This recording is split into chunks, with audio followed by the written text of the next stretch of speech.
Silverberg, Director of the Center for Nonprofit Studies at Austin Community College, and welcome to Civil Society, where we explore issues affecting our communal well-being through a nonprofit lens.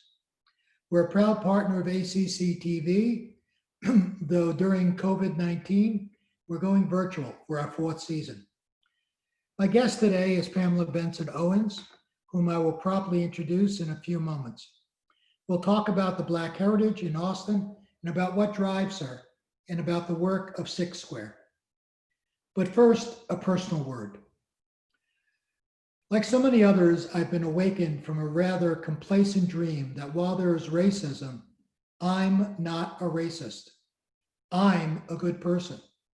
Recent events have shocked me to my core, and through many conversations and readings and viewings, I come to realize that I have indeed been the beneficiary of white privilege, and that Black friends and colleagues and acquaintances still suffer physically and psychologically from the pervasive racism in our society, of which I have been a beneficiary. I'm overwhelmed by how little I know about people of color and how simplistic my ideas and my behavior have been. And I believe I'm no different than many who consider themselves good people. As a Jew, I thought I could easily relate to racist implications, but I now realize that universalizing the experience of people of color actually diminishes my understanding of their lived experience and impedes the anti-racist journey we must all undertake. Martin Luther King taught over 60 years ago that the greatest tragedy of this period of social transition is not the glaring noisiness of the so-called bad people, but the appalling silence of the so-called good people. As we said in our public statement of June 15th, the Center for Nonprofit Studies is fully committed to being an anti-racist organization focused on achieving racial equality in the nonprofit sector as well as in general society.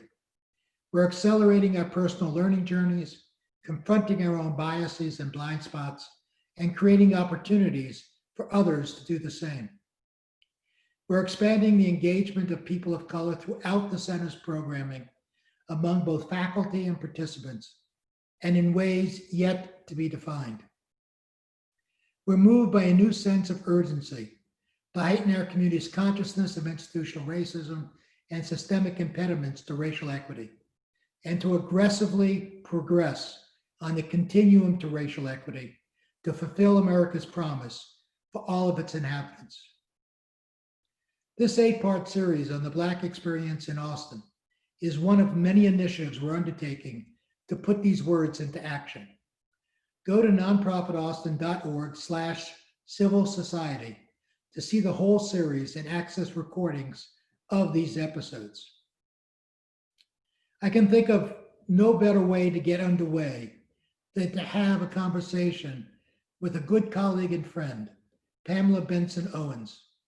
She's the president and CEO of Edge of Your Seat Consulting, Inc., and is currently serving as the acting executive director of Six Square. To quote from her bio narrative, Pam feels she is most effective when she partners with organizations from inside out to streamline the hierarchical needs, create infrastructure, coach teams, shift organizational cultures, and of most importance, help leaders become more effective. Clients' transformations are the essence of her work, and they're also what bring her greatest joy and empirical pride. Based upon my own observations and experience, I can certainly attest to all of that. Pam's full bio narrative and resources related to today's conversation are online at nonprofitaustin.org/civil society. Pam, welcome. You and I have had conversations over the years about many topics, but particularly about racism and nonprofits. You're faculty for several of our center's certificate programs, leading sessions on diversity and bringing your well-honed humor and honesty to all that you address. You're a well-known consultant among nonprofits and are married to a lifelong Austinite. So let me start with a question that's on my mind at least, which why is or isn't the current racial reawakening different than before? Interesting to hear the clarity come. I'm not going to sit in judgment of the timing of the clarity. I'm just happy it's happening. However, it needs to happen. Absolutely. And I see it among friends and family. There's a greater sensitivity. There's an openness that never existed before, at least not in my lifetime. Yeah. So what do you, yeah, Well, go ahead. Sure. About us, Barry, even though you and I have had conversations that have been uncomfortable and feel comfortable in that space of discomfort, I'm learning now that so many people have had the luxury of not having to do that. So for you and I, we sprawl all the time and hug it out and go, well, not now because of social distancing, but when we were not, we would have intense conversations and be like, okay, love, you gotta go, you know, we're leaving. I now am realizing and holding space for the fact that I've lived my entire life in uncomfortable space and been trained to do so by my parents, whereas my counterparts have not had to. So whenever it starts to get uncomfortable, they leave the conversation before the magic of understanding happens. And I think that's a really big reason why we're here now. So the awakening has always been brewing. It's been thwarted by when the discomfort comes, we bail. And I think that's the difference. That's odd to you and I, because we'll stick in it. Yep. We will stay in the rain and go for it. And I'm learning that I'm not giving an excuse for it or saying, I'm saying that I'm now learning myself that, oh, you're not used to feeling uncomfortable. I feel uncomfortable almost every meeting I'm in when I'm the only Black face, daily, Zoom or otherwise. So I think that's part of it too. Yeah, absolutely. So what are you hoping for? I mean, as someone who's been involved with these issues, one, because you're a Black person, but also because you've chosen to be engaged in the issue, for such a long time. What do you see happening as a result of this new focus? Or what are you hoping will happen in moving society along? Well, I think that I am cautiously optimistic for change. And I think when I abandon that and feel hopeless, we're not going to be okay. I think what I find interesting is, as my new awakened white friends are like, we must do something, and they're over indexing their allyship, right? We're a couple weeks in, and now I'm hearing kind of like, I got a Charlie horse, this is uncomfortable. And I'm thinking to myself, we just started. Like, you start working out, because it's going to be a marathon, and we're going to have to surrender to the longevity of the journey together, or we're not going to make it. And so I find it that's been a very interesting thing. So my hope is that we don't get a Charlie horse and stop. The other day we were cleaning out the attic, and my daughter found a box of my books from college, and she opened it up and she found a binder where I taught my first diversity course in 1994. Wow. And the question was, Mom, as I was getting a certification at AM, Mom, has anything really changed? Like, aren't you still talking about this? She does the math. Mom, that's 27 years.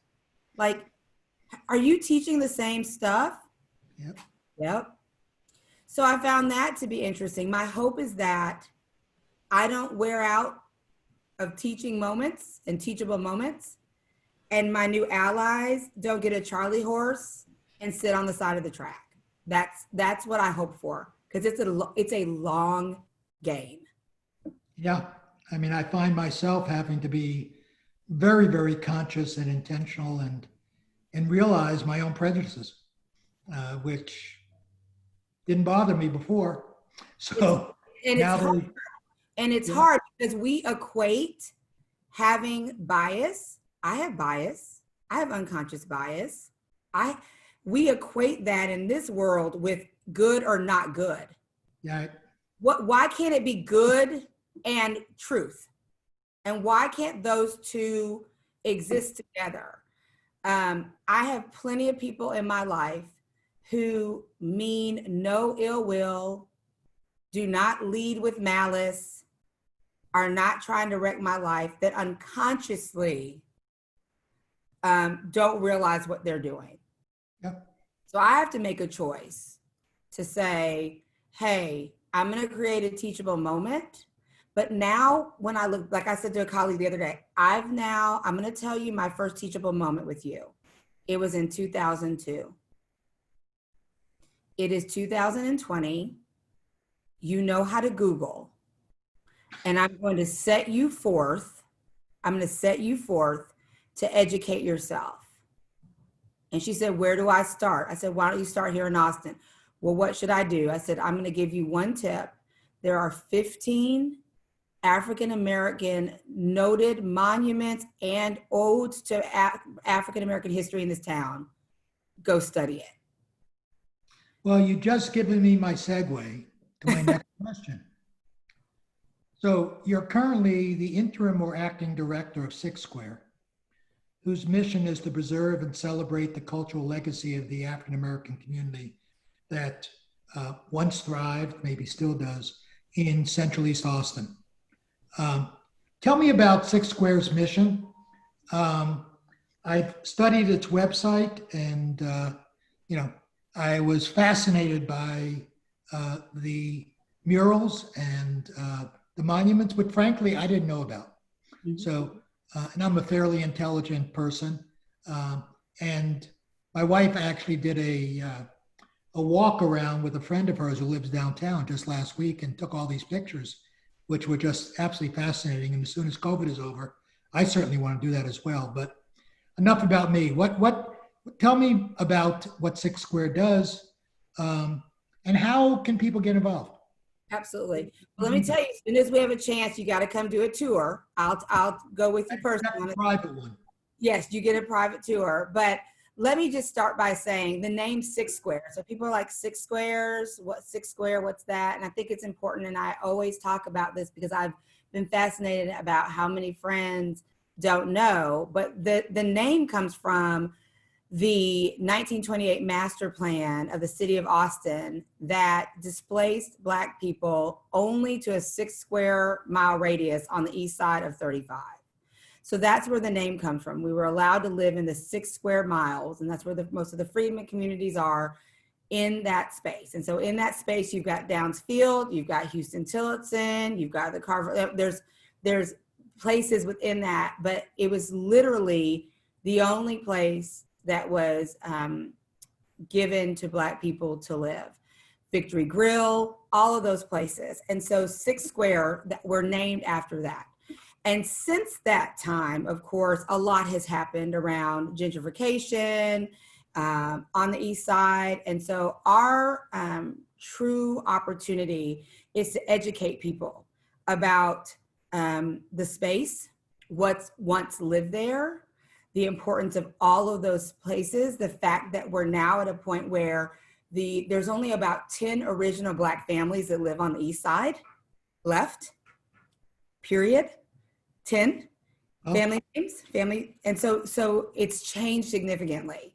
And our job is to help sit on the edge of both innovation and preservation, to honor the history and the old, to hold space in the present for the new, and build on the future.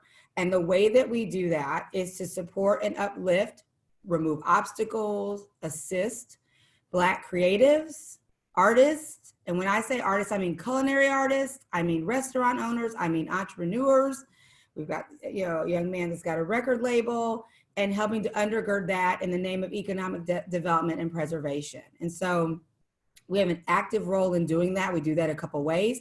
We do some programming to assist. We support programming that's already existing. There's a lot of artists in Austin that people don't know about it. The more that I'm in this role, I'm like, oh, you don't know so-and-so? How do you not know so-and-so? They've been, she's been in residence for like 26 years. How do you not know that person? But it's easy to not have to know that person, right? What's a household name and a pioneer for us? Like, General Marshall just passed. Anybody that knew General Marshall knows he was responsible for probably training more than thousands of Black young men how to play golf for a variety of reasons. A, because he thought it was important for them to know the sport, and B, they translated that to their careers where deals were made. Yeah. So he took it upon himself to do that. So when I say his name and people don't know, I'm like, how do you, that's like, that was, we, in our history book, those are the people we knew. So at Six Square, we work to make sure that we're educating people about the history, but that we're also having a leg in education, heritage, beautification, which are the murals that you see and the art that you see and the cleanups that you see. And we partner with Raisin in the Sun to do that aspect. But we're also giving new voice to new generations. And so having said that, the more that I sit in this position, especially during this time, there is such an opportunity for education. But Six Square is still relevant because A, people don't know about it, and B, we are still fighting to not be invisible in Austin. Yep. So how can somebody get involved? Regardless of whether they're Black, white, Hispanic, or whatever. So the best way to get involved is you can go to our website and sign up for our newsletter. We have a variety of programming, both educational. We have lifted our entire platform right now. It's all virtual. So we did our Juneteenth celebration. It was completely virtual. We did both history and celebration. We do toast and topics where we have leaders come on and talk about a variety of topics, from candidates that are who are currently running for office, to how to start your own record label, to the systemic racism that exists in the arts. So the way that you can get involved, and we always say, start with education, like know what you know, and also support us with the fact that the very artists that we're talking about have lost their salaries because of COVID-19. South by Southwest didn't happen. The Urban Musical Festival didn't happen. And so buy local, buy from a Black artist, if you're going to have to buy thank you notes anyway, buy them from a local artist that produces those. You're going to buy a pair of earrings, buy them from a local artist that does that. So there's a variety of ways. What I will say is, don't be afraid to come and try and explore, and don't be afraid to ask questions. We've always been here, and we welcome, come take a tour. There are a variety of ways you can engage. I've had several people call and say, how can we volunteer? Those are several opportunities to get involved. Let me ask you a different kind of question. Knowing what you know today, what would you say to your younger self about your future? And what do you wish you had known when you first got involved in, you're doing advocacy work, among other things? Are you implying that I'm old, Barry? Yes. No. I'm just kidding. What would I tell my younger self? What would I tell my younger self? So many things. The first would be, and I've tried to course correct this with my daughter. Don't sit quiet in a room for psychological safety purposes. So I spent a lot of time around tables, especially in the nonprofit world, in situations where my colleagues felt like they had to qualify me to be at the table and say, you get a seat at the table. And now I look back on that and say, the fact that you had to give me permission to be at the table implies ownership of the table and power over the table. And so I would tell my younger self, you already have a seat, and you don't have to wait for a white face to grant that to you. I would also say to myself, that empowerment thing that's done in the workplace is also white supremacist culture, that you don't get to empower me again. I'm already empowered. You don't get to bestow that upon me and make me okay at a table to engage. I would tell my younger self to absolutely negotiate, even if it doesn't come out in your favor, that you are paid equitably. I just had a boss that I had for 19 years call to apologize to me for paying me $52,000 less than my counterpart that did not have the same level of education and experience. Wow. And apologized and said, how can I make it right? And I said, And the check. reparations. No, it's gone, but thank you for acknowledging that. But that's a long time to write. That's a lot. And I knew it because the colleague and I talked about it. I was shocked when I found out what she made versus what I made. And that was 19 years. I did that 19 years. So I would tell my younger self, don't do that. Don't do that.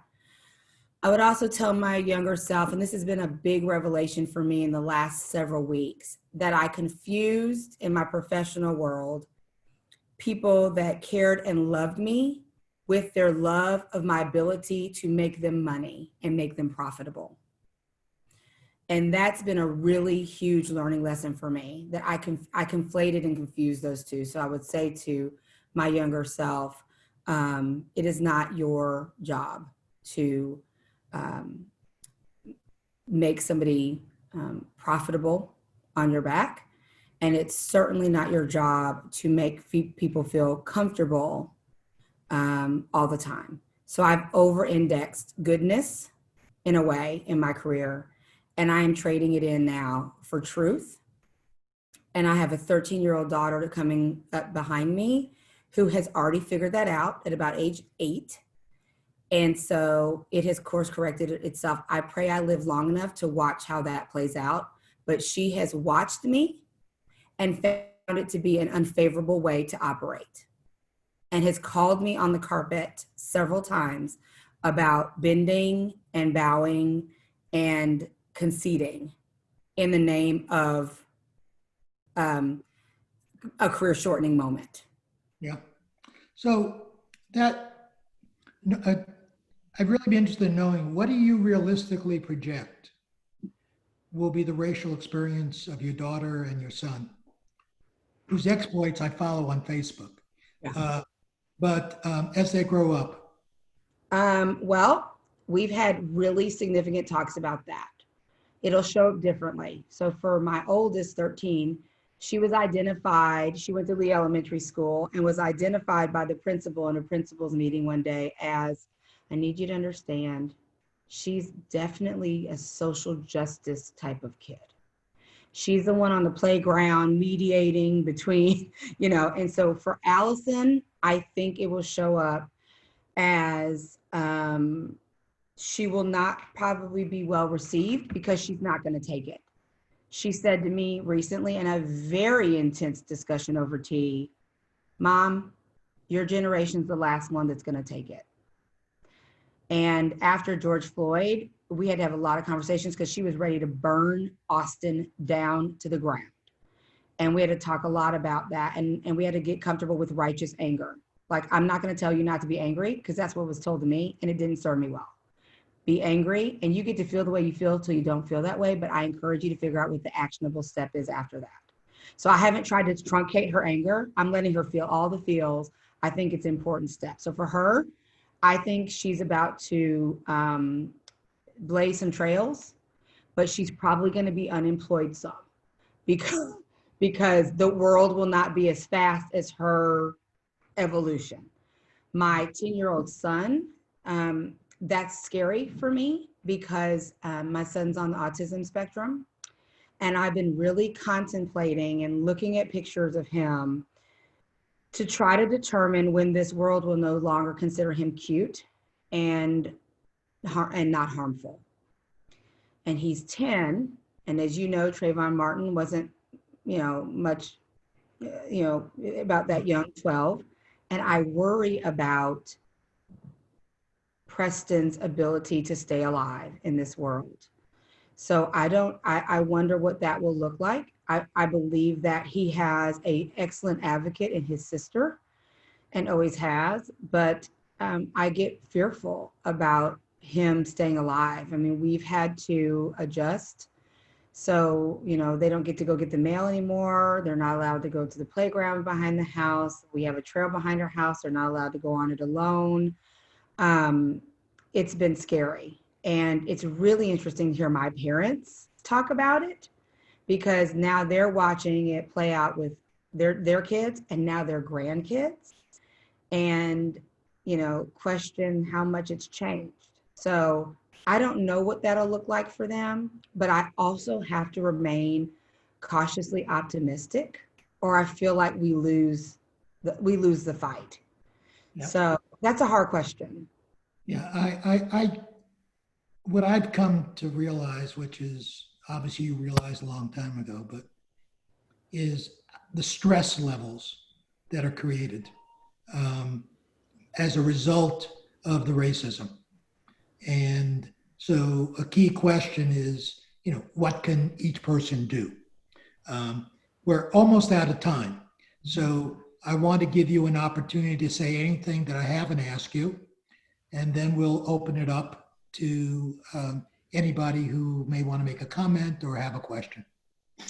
What I would say is, I think this is the way forward. We have to keep convening conversations, however many times we have to.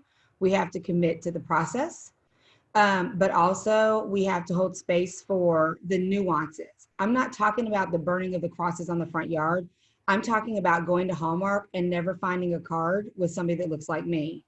I'm talking about, dadgummit, can I get a Band-Aid? That's my skin tone, right? I'm talking about the nuances of those things. Finding a doll for my daughter that looks like her when she was growing up, or, it's those things. And so I think the opportunity to not have to validate that anymore as people are becoming more aware is freeing, but we also can't let up. Well, thank you. I would much rather if we would have had this conversation face to face, side by side, but I appreciate your willingness to talk about this, and with me and with those in our audience. Barry, can we just tell them that we're on our very best behavior today? It's usually not. I don't want to besmirch your behavior. Before we open up, I just want to mention that we're doing these episodes every Thursday.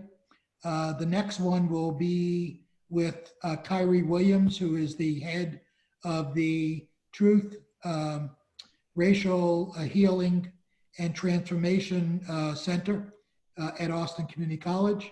And you can look at the others some other time. So Kate, can you open us up? Tell us if there's anything that was in the chats that we ought to handle first. And then we'll just give people an opportunity to make comments or ask questions. So we're going to open it up for questions. I've just asked that everybody, if you could just raise your physical hand if you'd like to unmute and ask a question so we don't talk over each other, and I'll call on you, and just go ahead and we can just start asking questions now. If I miss you, just wave at me or shoot me a chat.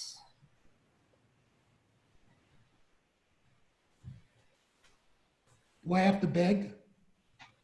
I'll ask a question. Thank you. Jeremy. Hello. So I first of all, I have a hard time even asking a question, so that awkward silence helped me ask it, okay? As someone who works for a nonprofit and I run our agency's social media at Texas Advocacy Project with Bailey, who's on the call with me. I have struggled recently about how we post about advocacy for racial injustice, because it seems like all of a sudden we like jumping on the bandwagon that everyone else, and I always like our agency's voice and my own to be like very authentic. And so sometimes I have questioned, almost like if we've earned the right or earned it to be able to step up now to be an ally. I don't know if that exactly makes sense, but I was just wondering if you have any thoughts on some of those hesitations. I think it makes a lot of sense. Pam? I absolutely do. And I first want to say, and I'm just going to keep encouraging people that you got to stand up to the discomfort and ask anyway, right? Even on down to if the response you get is challenging or hard, we got to keep working on, it's kind of like muscle memory. We got to exercise the muscle to ask and be in the discomfort. So I appreciate your question. My answer to that is, I am now, like, as of today, I would have executed my 39th meeting with clients around this very topic with social media. Do we post? Do we not post? We see, are we trying to be Ben and Jerry's? Did we wait too long? Do we have a right? My answer has always been and will continue to be, do a check on your organizational identity. What do your core values say? Do your core values have language around diversity, equity, and inclusion? Do they have language around individuality and respect for that? I would check there first, because what you don't want to do is do something that's counter to your identity, right? So after you check that in the social media space, which is a whole nother day of talking, do what feels authentic to you. And will you have some critics? You sure will, always. There's always gonna possibly be a critic, but if you can align it with our core values, say this, and this is how we show up in this space, then do it. What I don't want to see is the performative allyship, where you've dropped Black Lives Matter for 4 weeks on your social media feed and then you go away. So I've been advising my clients that it really matters what comes after the comma. It's a both and conversation. You are doing some social media, and what else are you doing on the inside? What is neglected in private is reflected in public, right? So what are you doing on the inside? Are you convening hard conversations? Are you having facilitated discussions? Did anybody stop and pull your teams together and say, we're going to hold space? And what 3 words come to mind for you when you think about these last couple of weeks? Have y'all done that? Has anybody examined the people of color in your organization? Do they need a couple of days off for racial trauma? Have you evaluated that? Like that's my thing.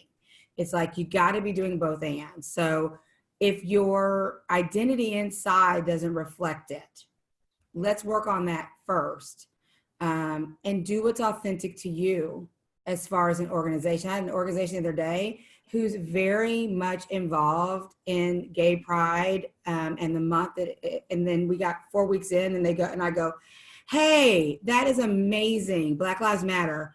Where is the LGBTQIA stuff? They're like, oh, okay, we forgot. I'm like, right. So now you're counter to your identity. So I need you to go back and figure that out. So those are the conversations that I've been having with clients and colleagues. So I encourage you to do it internally first and check that first. But I don't want you to feel guilt or that you missed it or you activated too late on social media. Don't give that so much energy. Even if that's your job, don't give it so much energy. Check the internal structure first. And that'll help guide you on what to post and what to do and how to manage that. I would just add that as an organization at the Center for Nonprofit Studies, we had to face the same issue, whether we were going to be a bunch of Me Tours, because everybody was issuing statements. And so we started by really trying to hone down what could we do realistically, what's our role? And our role is not necessarily advocacy. It's really education and personal transformation. So, we then took that and are now operationalizing. So I think the response has to be unique to every organization. The last thing I would say is we realized, and it may not be true for everybody else, that we were not even reaching the audiences that we should reach if indeed we wanted inclusion and so forth. So we're changing our media. We're going to make sure we reach the populations of, Black, Hispanic, Asian, Native American, etc.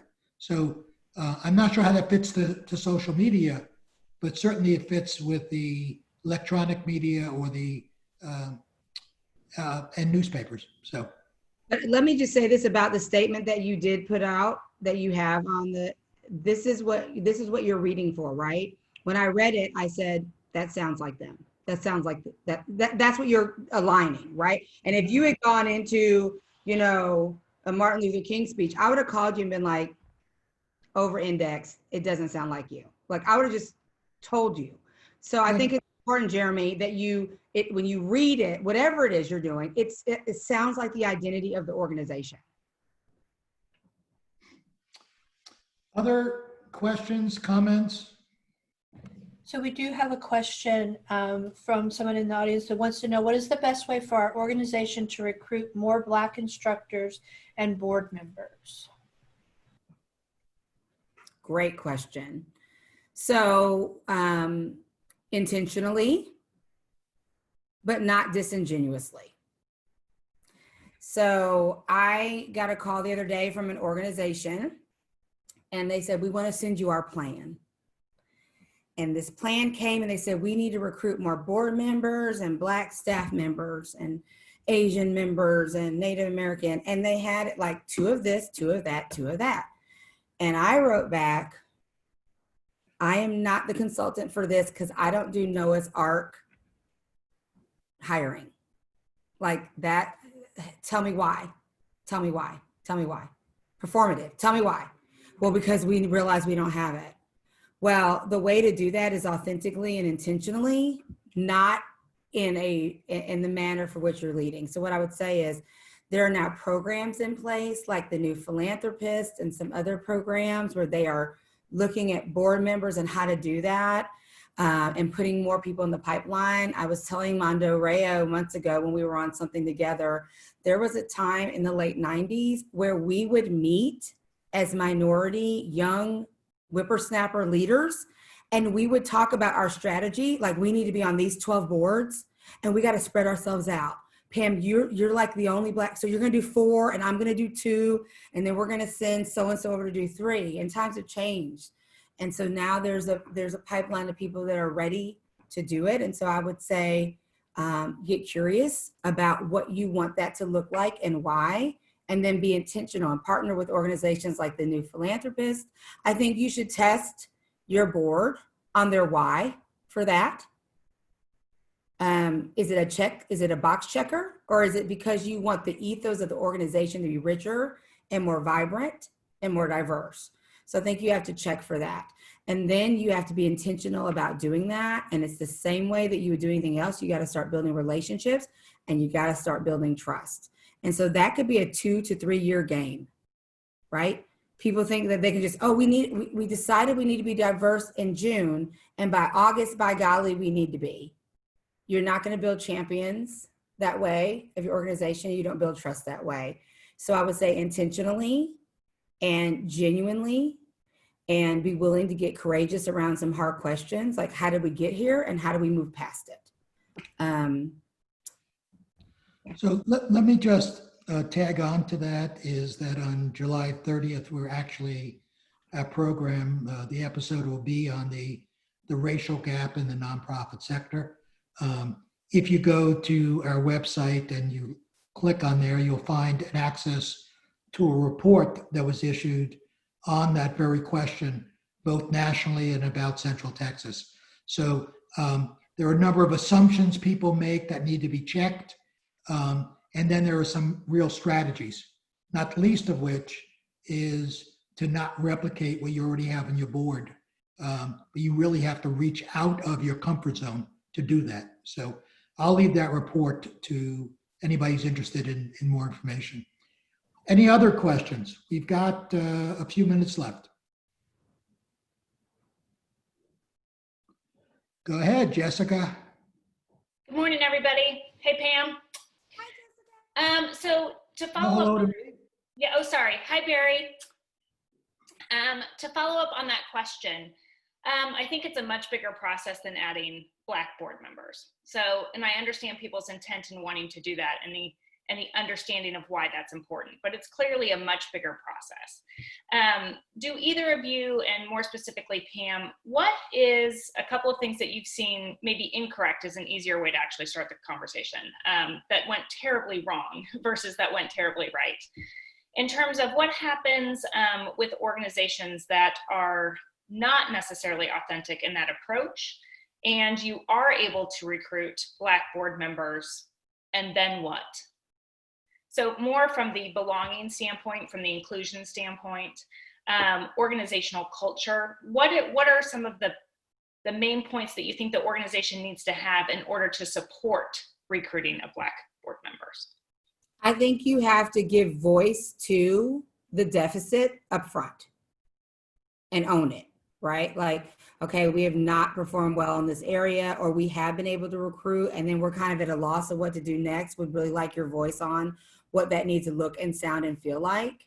Because even the best of the best, you get on a board and they've done all the pieces right. Then you get to the room and you're like, oh, I'm the Black board member again. I feel like I'm back in the 90s. So I think it's important to give voice to it up front. I think it's really important when there are nuances of unconscious bias that happen in the room, that you call it in the room when it's happening. And that goes back to, granting me permission to sit next to so-and-so in the room. I mean, I've had that experience. And so I think it's important I think that should be an ongoing narrative.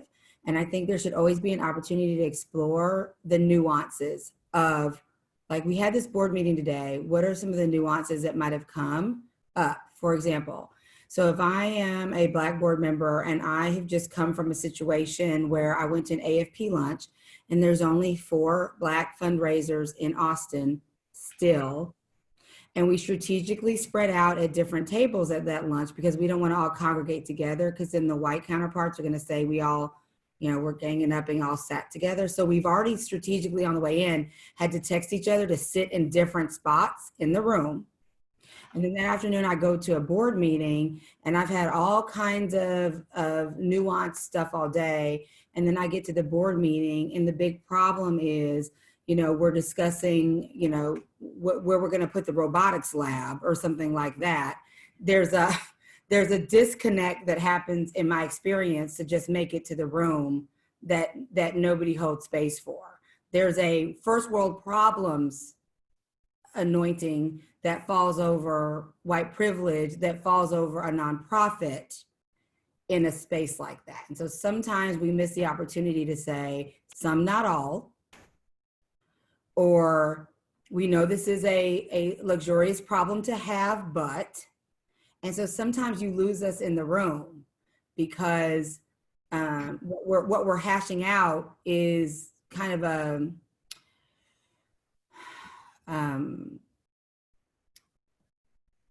not worldly significant issue that we might have experienced to just get to the room.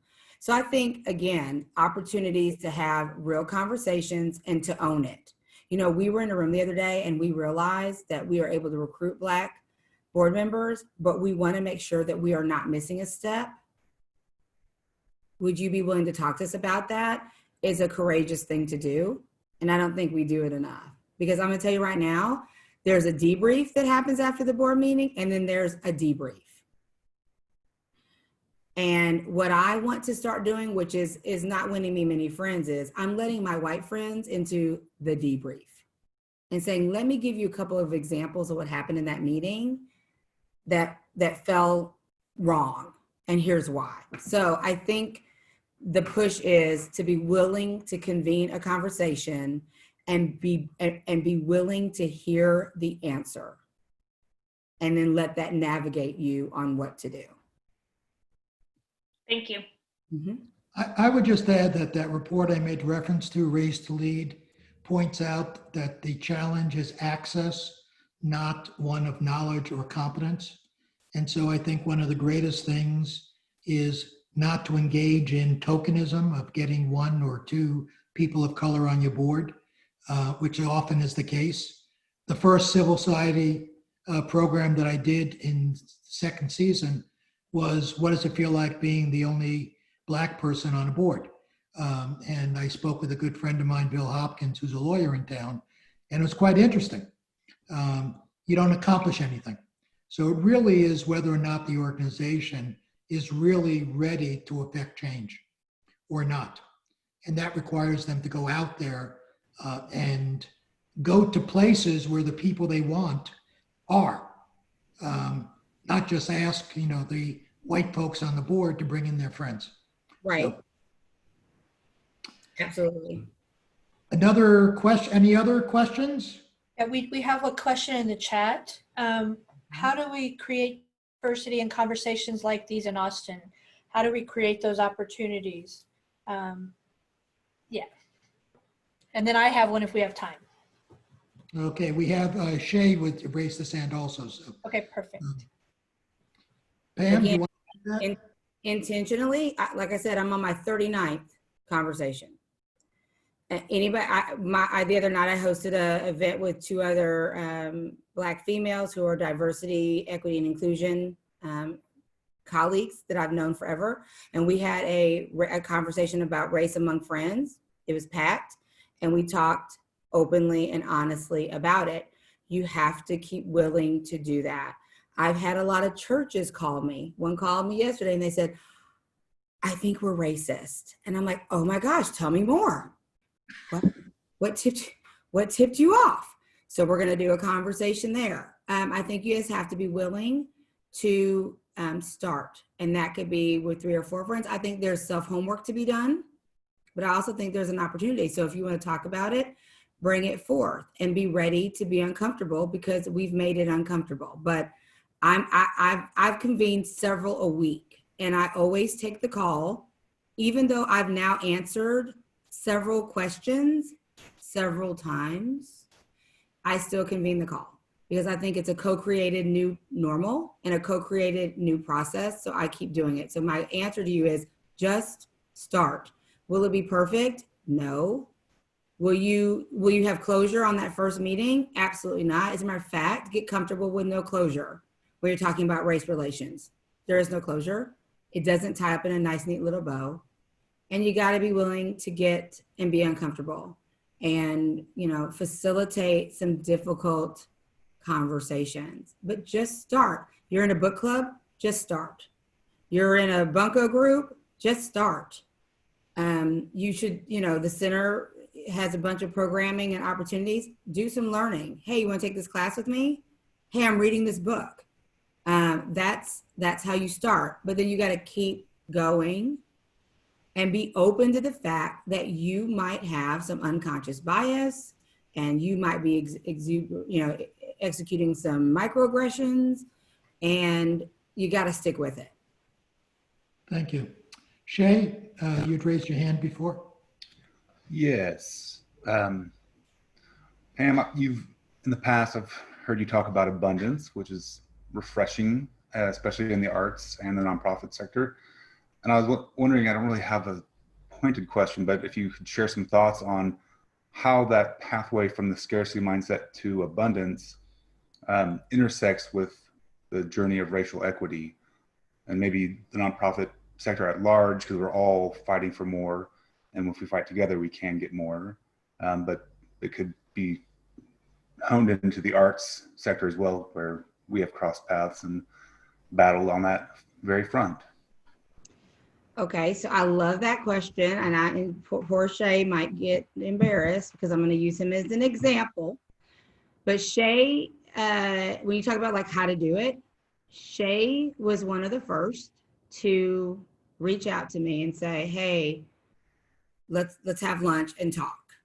And it was a very open and honest conversation about racial equity. And during that conversation, it turned to the education piece around a scarcity mentality.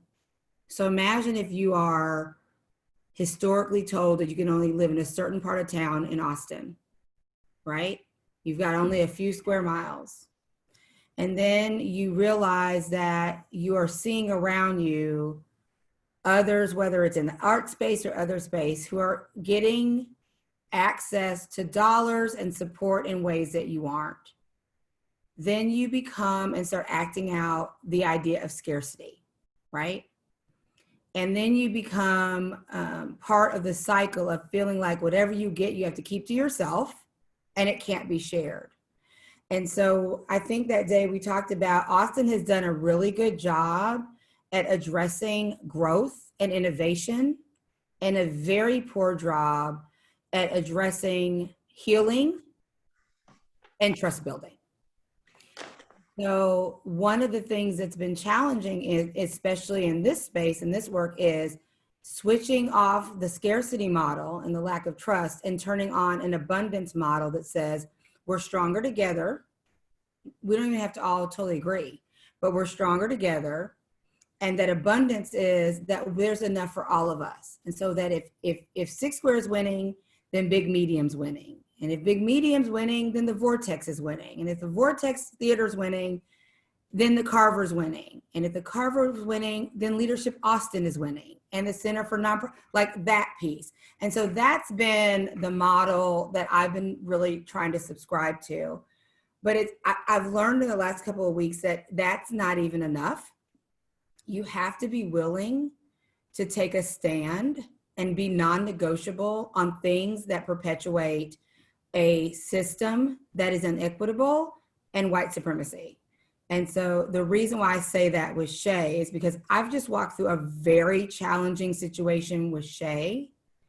And Shay, which is some courageous white man stuff, I have to say, called it and said, I will not be a part of this because my colleague has not been treated respectfully. And that's how you change the scarcity piece to the abundance piece, is that not all money's good money if it's on the backs of Black organizations and entrepreneurs and artists and creatives and professionals. It's not worth it. And that's courageous, but it's hard. And everything has a cost, right? So you have to weigh that out. But yeah, I'm working toward an abundance model. And that even means for me that's sick and tired, that I got to stay in the ring and keep creating the teachable moment. Okay, we have time for one more question before we close up. Kate, do you have a question or anything in the chat we want to raise? Say again? We have a chat question. Okay, could you raise it? Sure. Given that this is the 30th anniversary of the ADA, is this an appropriate time to bring ableism into the dialogue, recognizing the value of amplifying at a time? Wow. That is a great question. And what I would say is, we need to pace ourselves and allow for the issues of race to flow independently, because it's often commingled in an effort to create some comfort. So what I would say is that the ADA piece is super important. I think anytime you try to combo pack issues, even though I think those are all related, as I do other issues, I think the message will get lost on people. So what I would say is that is absolutely important message, as is LGBTQIA, as is socioeconomic disparity, as is all of it. But I would say right now, as we're sitting in the middle of a Black Lives Matter movement, we might want to give some space and time before we come to the rally talking about other important issues. That's my personal take on it, but I think it is equally as important. But I think one of the things that we hold right now is clarity around the issues, as I started with, the conviction about this issue, and the opportunity to issue compassion. And I think that's the model we should use with every inequitable issue we're facing. But I caution people to, some people said to me the other day, I want to talk about race, but could you put it between ageism and so? I'm like, I'm not doing a sandwich. And I think that we need to close, but I think it's critical that we not try to universalize issues and ignore the specifics or the particulars of any particular issue. And I think the issue of ableism is a very, very important one. And while it will not change the world, we will definitely cover it sometime this year as part of this civil society series. So I thank you, whoever raised that suggestion. Appreciate it. Need to close because we did say this was until 11 o'clock. I want to thank particularly Pam for making herself available and for being my kickoff guest on this series. I want to encourage you all to go up there onto our website and check out the other offerings. Would love to have you all part of that.